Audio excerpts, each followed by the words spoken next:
도 인사하십시다. 사랑하고 축복합니다. 오늘 수요일이고 기도의 셋째 날입니다. 우리 함께 하나님 앞에 찬양하시겠습니다.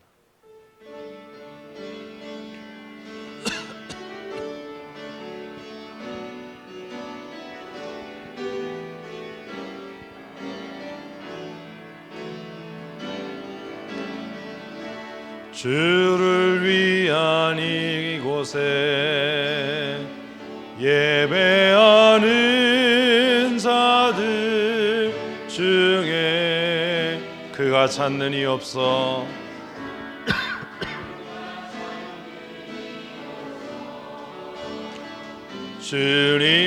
주님께서 슬퍼하시네.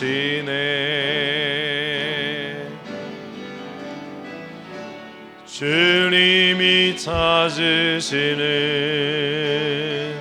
그 한 사람, 그 예배자. 내가 그 사람 되길, 내가 그 사람 되길 간절히 주께 예배하네. 주내로 이곳에 서 있네. 주 임재에 엎드려 절하네. 그 어느 것도 난 필요 없네. 주님만 경배해. 주내로 이곳에 서 있네. 주 임재에 엎드려 절하네. 그 어느 것도 난 필요 없네. 주님만 경배해. 아멘. 주님 한 분만으로 완전하고 만족한 삶을 사는 믿음의 사람들이셨으면 좋겠습니다. 우리 오늘은 은혜 구하는 기도하는 날입니다.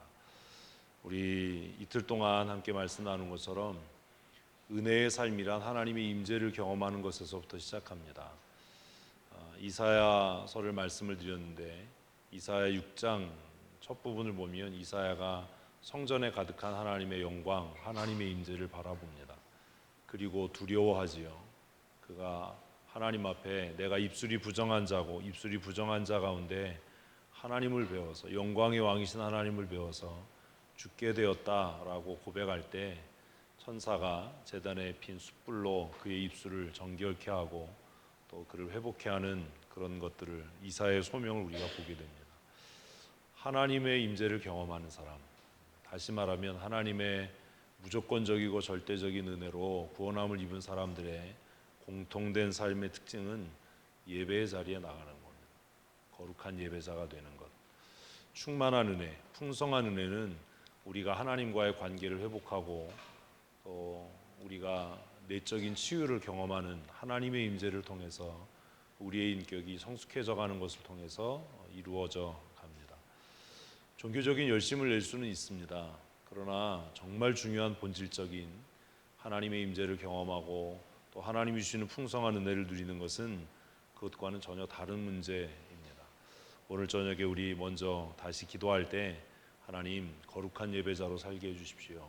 내 안에 예배를 사모하는 마음, 하나님 앞에 두렵고 떨림으로 예배할 수 있는 은혜 주시고 영과 진리로 예배할 때에 모든 예배를 통해서 하나님의 임재를 경험하는, 그리고 우리가 찬양한 대로 하나님 한 분만으로 만족합니다라고 고백하는 삶을 사는 거룩한 예배자의 삶 살게 하여 주시옵소서. 우리 함께 기도하겠습니다. 하나님, 하나님의 임재를 경험한 사람들, 하나님의 영광을 경험한 사람들의 공통된 변화는 거룩한 예배자가 되는 것이었습니다. 하나님께서 거부할 수 없는 은혜와 특별하신 은총으로 우리를 택하시고 부르셔서 하나님의 백성 삼으시고 하나님의 자녀 삼아 주셨습니다.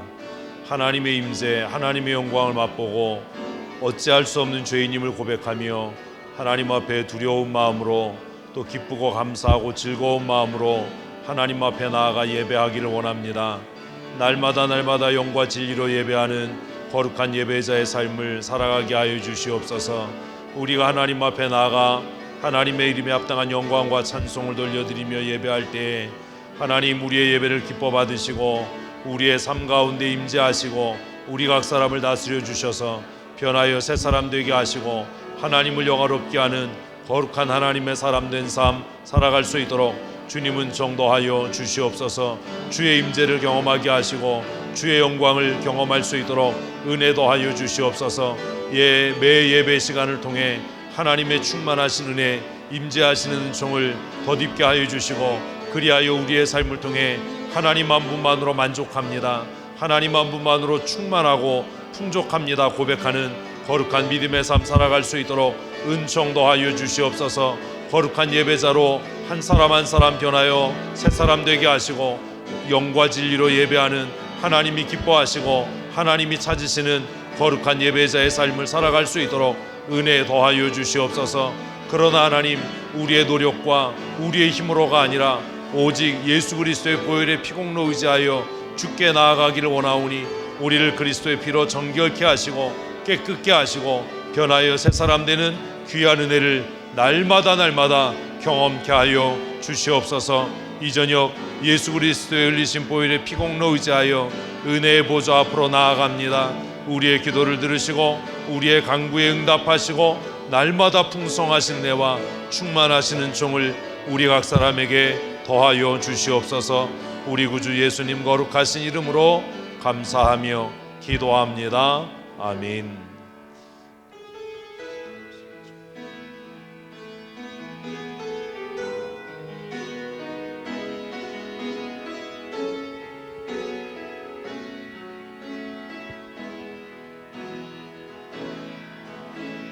주의 보좌로 나아갈 때에 어떻게 나가야 할까?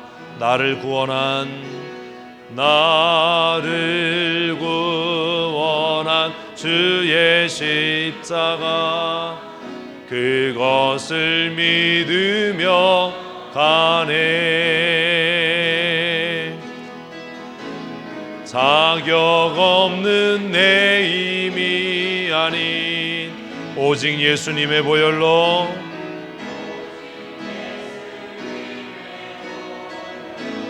자격 없는 내 힘이 아닌 자격 없는 내 힘이 아닌 오직 예수님의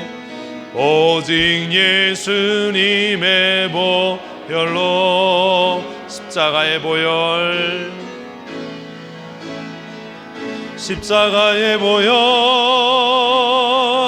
완전하신 사랑 힘입어 나갑니다. 십자가의 보혈 완전하신 사랑 힘입어 예배합니다.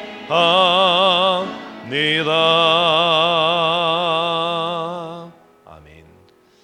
예배한다는 것은 내 의로움이나 내 자신의 능력이나 내가 가지고 있는 갖춘 자격을 의지해서 예배하는 것이 아닙니다. 때때로 연약하고 또 미련하고 아둔해서 넘어지기도 하고 범죄하기도 하지만 그러함에도 불구하고 하나님께서 우리의 기도를 들으시고 우리의 예배를 기뻐 받으시는 것은 그 예배나 우리의 기도가 우리의 의지, 우리의 공로에 근거한 것이 아니라 우리가 찬송한 것처럼 예수님의 흘리신 보혈의 피공로를 의지하기 때문인 줄로 믿습니다. 그래서 우리는 기도할 때마다 예수님의 이름으로 기도합니다 라고 기도를 마치는 것이지요. 많은 사람들이 자신의 공로, 자신의 의지, 자신의 노력으로 하나님을 예배하려고 하고 그리고 그 열심으로 무언가를 이루어 가려고 합니다. 결국은 실패하게 될 것이고 또 얻는 것도 아무것도 없게 될 뿐만 아니라 시간이 흐를수록 공허한 삶을 살게 되겠지요. 그러나 날마다 자신의 죄와 허물을 인정하고 고백하고 찬송한 대로 예수님의 보혈의 피공로를 의지하는 자들은 날마다 승리하는 삶, 또 새로워지는 삶, 부족하지만 연약하지만 승리하는 삶을 살게 될 줄로 믿습니다. 이 약속이 얼마나 위대한 것인가 하는 것을 바울은 로마서 8장에서 이렇게 정리합니다. 우리 8장 32절 같이 읽습니다. 자기 아들을 아끼지 아니하시고 우리 모든 사람을 위하여 내주시니가 어찌 그 아들과 함께 모든 것을 우리에게 주시지 아니하겠느냐. 아멘.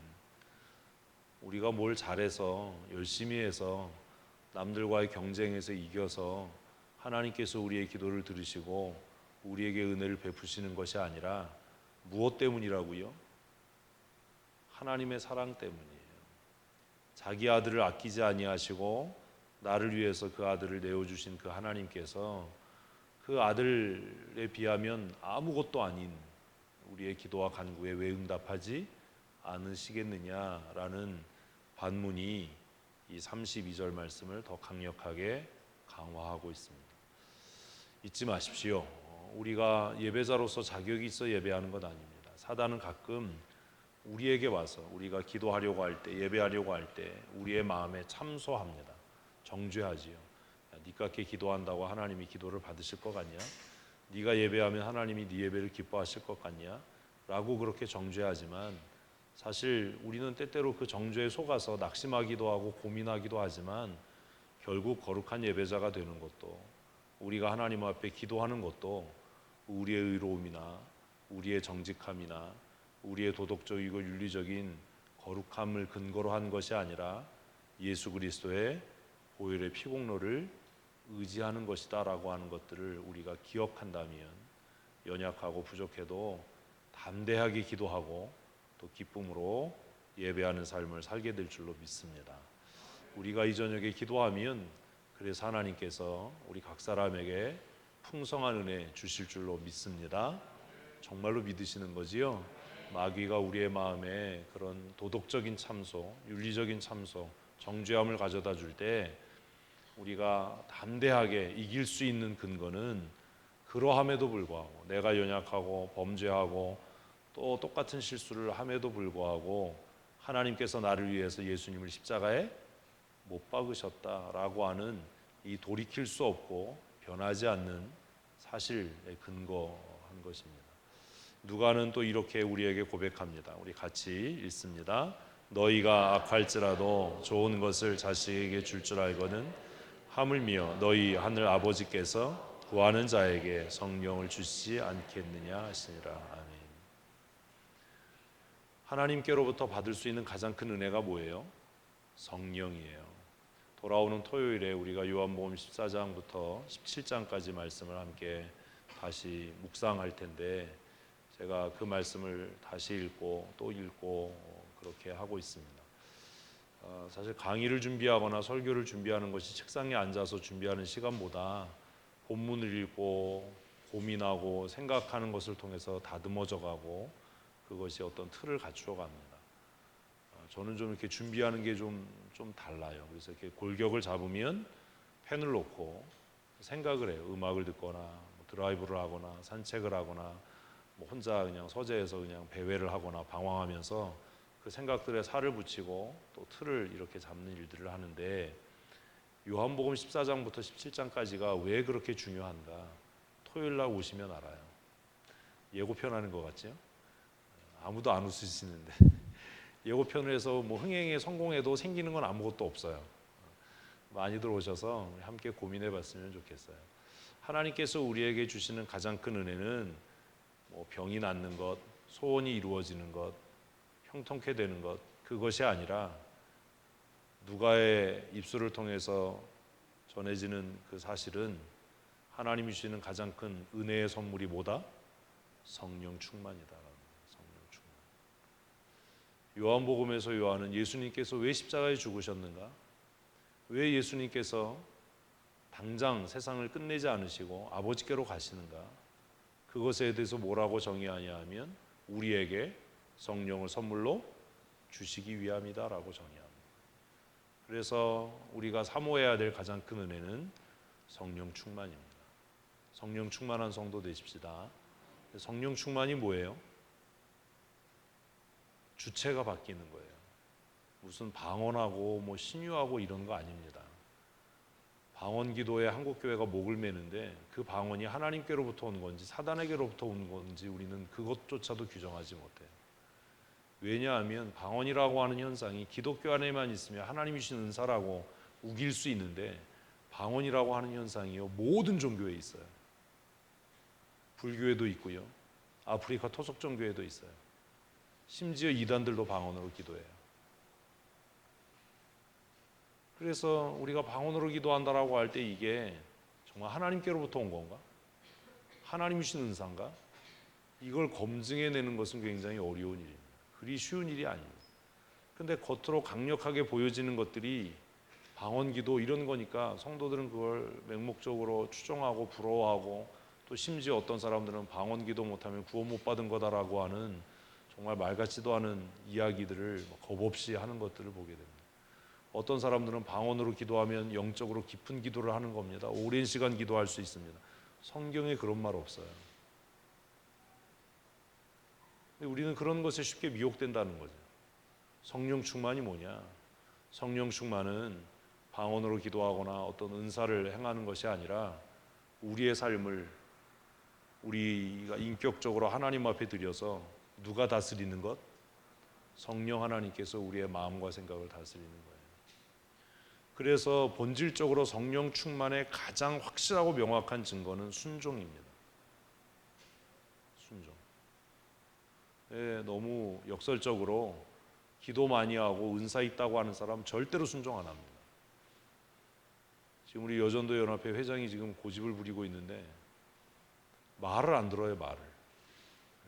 목사를 가르치려고 그래요. 어제도 그것 때문에 좀 전화를 받고 이게 좀 정리할 일이 좀 또 생겼는데 그런 고민이 있어요. 은사주의자들, 소위 성령 충만하다고 하는 사람들이 어떻게 하는가를 보면 그게 정말 하나님의 영의 역사인지 사단의 영의 역사인지 우리는 알 수 있어요. 성령 충만한 사람들의 결과물이 뭐라고요? 잊으시면 안 돼요. 뭐라고요? 순종이에요. 기쁨과 감사예요. 성령 충만한데 뭐 고집 세고 말 안 들어요. 이건 성령의 역사가 아니에요. 성령 충만이란 하나님 나를 비워 내가 주인인 자리에서 누가 주인이 되는 성령께서 주인이 되는. 우리가 십자가 지고 예수님 따른다고 하잖아요. 이 얘기하면 또 길어지는데 우리가 지는 십자가가 뭔지 아세요?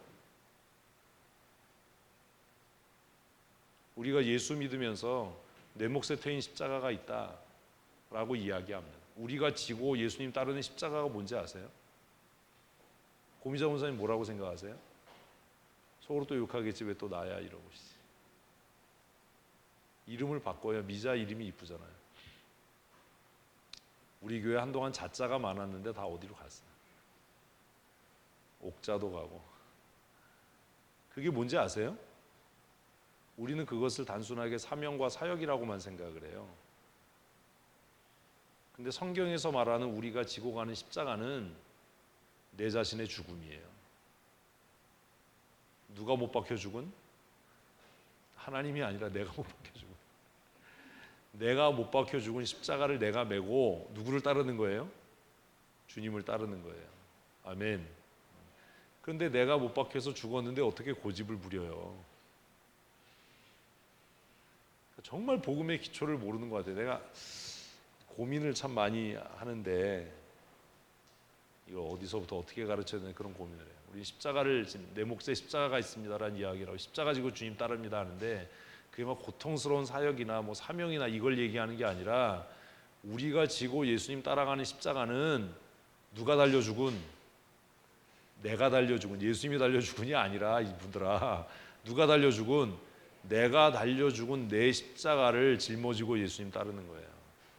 그것을 바울 사도는 내가 그리스도와 함께 십자가에 못 박혔다라고 이야기한 겁니다.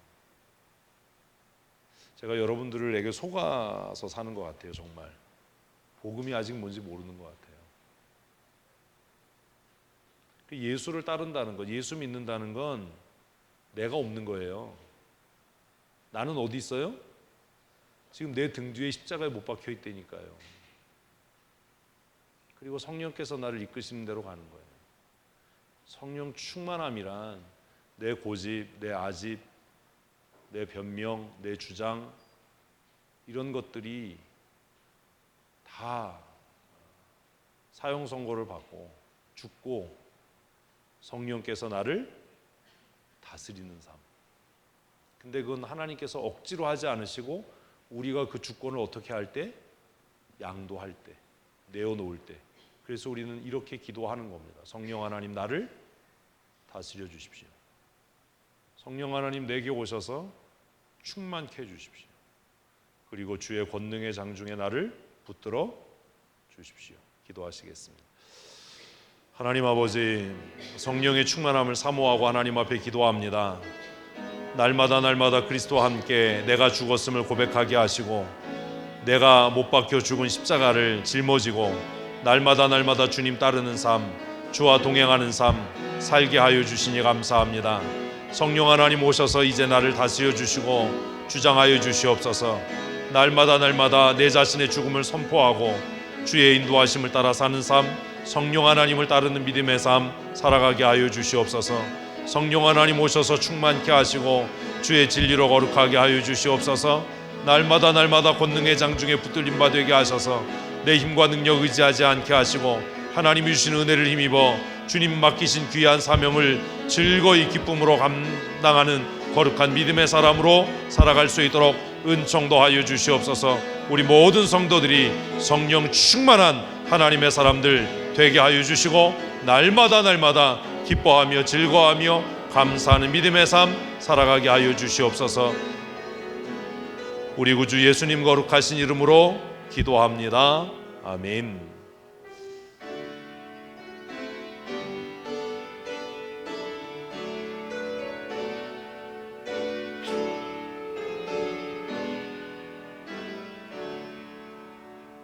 주 예수여 은혜를 내려주사 곧 충만케 하옵소서. 이주리고 목마른 나의 맘에 주 성령을 부소서. 주 예수여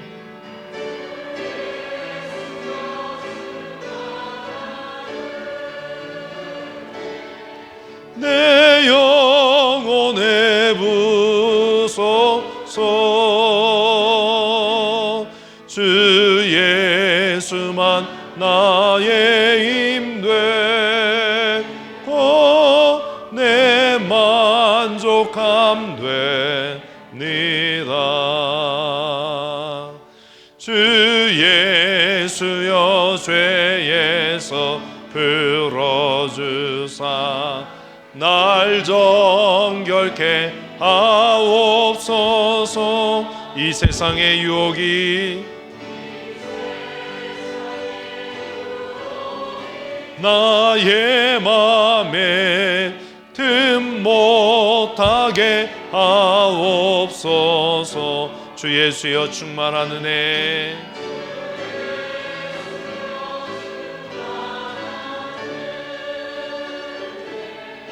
내 영혼에 부소서.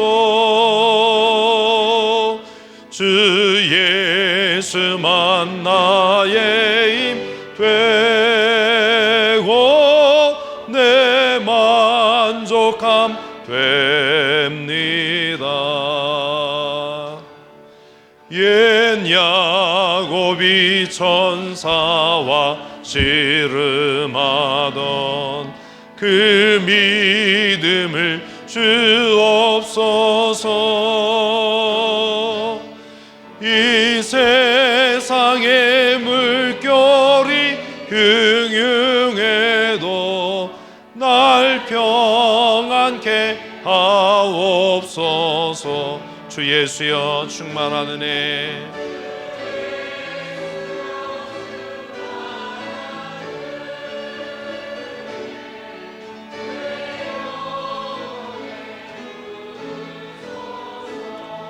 주 예수만 나의 힘되고 주 예수만 나의 힘되고 내 만족함 됩니다. 주 예수여 완전한 주의 사랑 나 받기를 원합니다. 그 사랑이 내 맘에 충만하여 날 기쁘게 하옵소서. 주 예수여 충만한 은혜 내 영혼에 부소서. 주 예수만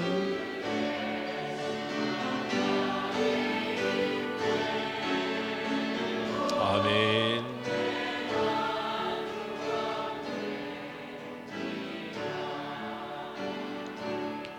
내 마음에 임하신 주의 성령 늘 계실 줄 믿습니다. 그 은사를 나에게 부어주사 주 섬기게 하옵소서. 주 예수여 충만한 은혜 내 영혼에 부소서. 주 예수만 나의 힘 되고 내 만족함 됩니다. 아멘. 그랬으면 좋겠습니다. 뭐가요? 주 예수만 나의 힘이 되고 주 예수만 나의 만족함이 되었으면 좋겠습니다. 저도 잘 안 됩니다. 이렇게 살아가도록 우리 노력하시고 힘쓰십시다. 날마다 성령께서 우리의 마음과 생각을 다스리시도록 우리가 스스로 우리의 주권을 양도해야 돼요. 성령 하나님은 인격적인 분이어서 강제로 빼앗지 않습니다. 그리고 그게 진심이기를 원하십니다. 사람도 그렇잖아요. 막 채근해서 이렇게 억지로 하는 것보다는 때로는 상대편이 자발적으로 자원해서 해주기를 원하잖아요. 그래야 그게 진짜 사랑 같고 헌신 같잖아요. 그래서 성경에서는 자원하여 드리는 자의 예물을 하나님이 기뻐 받으신다. 자발적으로 하는 헌신과 순종을 하나님이 기뻐하신다라고 계속 우리에게 이야기합니다. 사람과의 관계도 그러한 것처럼 하나님과 우리의 관계도 그러한 것이 아닌가. 그래서 우리가 기도할 때마다 성령님 다스려 주세요, 주장해 주세요 라고 고백하고 성령 하나님의 임재하심을 사모하는 성도들이 되었으면 좋겠습니다. 고린도전서 12장 우리 7절부터 함께 읽겠습니다. 각 사람에게 성령을 나타내심은 유익하게 하려 하심이라. 어떤 사람에게는 성령으로 말미암아 지혜의 말씀을, 어떤 사람에게는 같은 성령을 따라 지식의 말씀을, 다른 사람에게는 같은 성령으로 믿음을, 어떤 사람에게는 한 성령으로 병 고치는 은사를, 어떤 사람에게는 능력 행함을, 어떤 사람에게는 예언함을, 어떤 사람에게는 영들 분별함을, 다른 사람에게는 각종 방언 말함을, 어떤 사람에게는 방언 통역함들을 주시나니 이 모든 일은 같은 한 성령이 행하사 그의 뜻대로 각 사람에게 나누어 주시는 것이니라. 아멘. 고린도 교회는 어떤 교회죠? 대답을 좀 크게 하세요. 고린도 교회 어떤 교회죠? 미숙한 교회였어요. 고린도 교회는 성숙한 교회가 아니었어요. 고린도 전서를 읽어보면 우리가 명확하게 알지요. 진짜 성경 좀 많이 아셔야 돼요. 이러시면 안 돼요. 고린도 교회는 어떤 교회였다고요? 미숙한 교회였어요. 그 미숙함의 증거로 바울이 든 이해가 뭐지요? 증거가 뭐지요? 분쟁이에요. 분쟁. 고린도 교회 안에 많은 분쟁이 있었어요. 또 고린도 교회가 미숙한 교회라고 하는 바울이 든 증거가 뭐지요? 범죄와 타락이었어요. 고린도라고 하는 지역은 항구 도시였기 때문에 부자였고요. 또 굉장히 퇴폐적이고 향락적인 도시였어요. 그곳에 세워진 교회가 정말 영적이고 거룩하기는 참 힘든 상황이었죠. 어쨌든 주변의 환경이 그래서 그런지는 모르지만 고린도 교회는 분쟁이 끊이지 않았습니다. 당짓는 것이 끊이지 않았고 시기와 질투와 경쟁이 끊이지 않았던 교회입니다. 그리고 도덕적인 타락과 범죄함이 교회 안에 만연했던 교회입니다. 그들이 얼마나 타락했는지 심지어 뭐라고 바울이 얘기하냐면 예수 안 믿는 사람들도 너희같이 살지는 않는다 라고까지 이야기할 정도였습니다. 그런데 놀라운 반전이 있어요. 그렇게 미숙하고 영적으로도 타락해 있고 많은 문제를 가지고 있고 죄가 아주 그냥 넘쳐나는 교회에 반전이 뭐예요? 성령의 은사가 풍성했다는 거예요. 우리는 거꾸로 생각해요. 우리는 성령의 은혜나 은사를 어떤 사람들?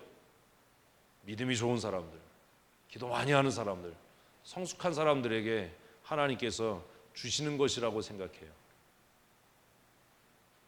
성경하고는 정반대잖아요.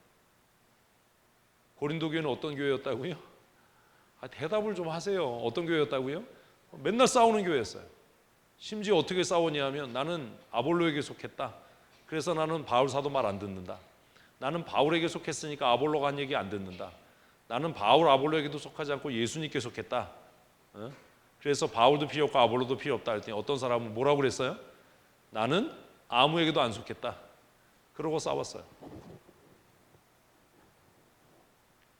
재산 싸움, 고린도 교회 안에 넘쳐나는 문제가 많았어요. 그런데 너무 역설적으로 그 고린도 교회 안에 뭐가 많았다고요? 성령의 은사가 많았어요. 근데 한국 교회는 혼돈하고 착각하는 거예요. 그럼 하나님께서 고린도 교회에 성령의 은사를 주신 이유가 뭐예요? 여기 있는 거 읽지 말고 그들이 성숙했기 때문이에요? 미숙했기 때문이에요? 근데 은사주의자들은 거꾸로 얘기하거든요. 항상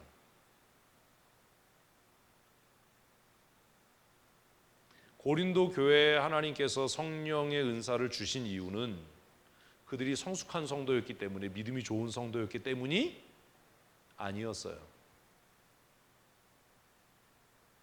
우리는 거꾸로 생각하거든요. 우리는 교회에서 무슨 성령의 은사가 있어, 방언기도에 내가 믿음이 엄청 좋은 것처럼 착각을 해요. 고린도서 찢어버려야죠. 고린도 교회는 어떤 교회였다고요? 미숙한 교회였어요. 근데 그 미숙한 교회에 하나님께서 그 미숙의 문제를 성숙시키기 위해서 주신 게 뭐라고요? 성령의 은사예요. 그리고 성령의 은사를 막 주장한다라고 하는 건 아직도 뭐다? 영적으로 미숙한 거예요. 우리는 거꾸로 생각해요. 막 방언으로 기도하면 그 사람 믿음 좋고 확 성숙한 사람인 것 같이 생각해. 성경하고 영 반대로 가는 거죠. 다시 한번 읽어봅시다. 시작. 각 사람에게 성령을 나타내심은 유익하게 하려 하심이라. 이게 답이에요. 왜 하나님께서 고린도 교회에 성령의 은사를 주셔서 그들로 은사가 풍성하게 했냐 하면 그들이 성경을 읽고 이해할 정도로 뭐하지 못해서, 성숙하지 못해서, 무엇을 통해서? 체험을 통해서 누가 계시구나? 성령 하나님이 계시구나, 이것을 나타내시기 위해서 은사를 주셨다는 거예요. 은사주의자들이 얼마나 황당한 얘기하는지 이제 아시겠어요? 그래서 첫 번째 유익하게 하려 하심이라는 말은 쉽게 얘기하면 그들의 믿음이 어떻게 되도록? 자라가도록 성숙하게 하기 위해서 성령의 은사를 주셨다는 거예요. 그럼 거꾸로 뒤집으면 완전히 그렇다라고는 할 수 없지만 성숙한 믿음의 사람이라면 뭐가 필요 없어요? 은사가 필요 없어요. 뭘로 충분해요? 말씀으로요. 그래서 사도행전의 흐름을 봐도 그들이 믿음이 약하고 믿음이 미숙하고 성숙하지 못할 때 뭐가 나타나고? 은사와 표적이 나타나고, 사도행전 뒤로 가면서 그들의 믿음이 성숙해지고 그들의 신앙이 성숙해지면서 뭐가 사라져요? 은사는 사라지고 말씀이 흥왕해졌다라고 성경은 기록해요. 근데 은사주의자들은 거꾸로 얘기하거든요. 그리고 우리도 그렇게 착각하는 거예요. 유익하게 하려 하심이라는 말은 두 가지로 해석이 될 수 있는데, 하나는 개인의 신앙을 뭐 하기 위해서? 성숙시키기 위함이다. 그리고 두 번째는 뭐예요? 교회를 성숙시키기 위함이라는 거예요. 그런데 반전이 있어요. 그 반전이 뭔지 아세요? 고린도전서 12장 끝나고 나서 고린도전서 12장 다음에 몇 장이 오죠? 13장이 오잖아요. 13장에서 뭐라고 이야기하냐면 우리가 성숙해지면 뭐 한다? 어린아이의 일을 하지 않는다. 13장 쓰려다가 슬라이드가 너무 많아져서 안 썼는데, 고린도전서 13장에서 바울 사도가 뭐라고 이야기하면 우리가 어린아이와 같을 때는 뭐 하지만, 어린아이의 일을 하지만 우리가 성숙해지면 뭐 하지 않는다? 어린아이의 일을 하지 않는다. 어린아이의 일을 버린다라고 이야기해요. 있으신 분은 빨리 찾아서 읽어보세요. 볼까요? 자, 읽어드릴게요. 9절. 우리는 부분적으로 알고 부분적으로 예언하나 온전한 것이 올 때는 부분적으로 하던 것이 패하리라. 내가 어렸을 때에는 말하는 것이 어린아이와 같고 깨닫는 것이 어린아이와 같고 생각하는 것이 어린아이와 같다가 장성한 사람이 되어서는 어린아이의 일을 버렸다. 뭔 얘기입니까 이게? 믿음에 성숙해지면, 신앙이 성숙해지면 뭐에 매달리지 않는다?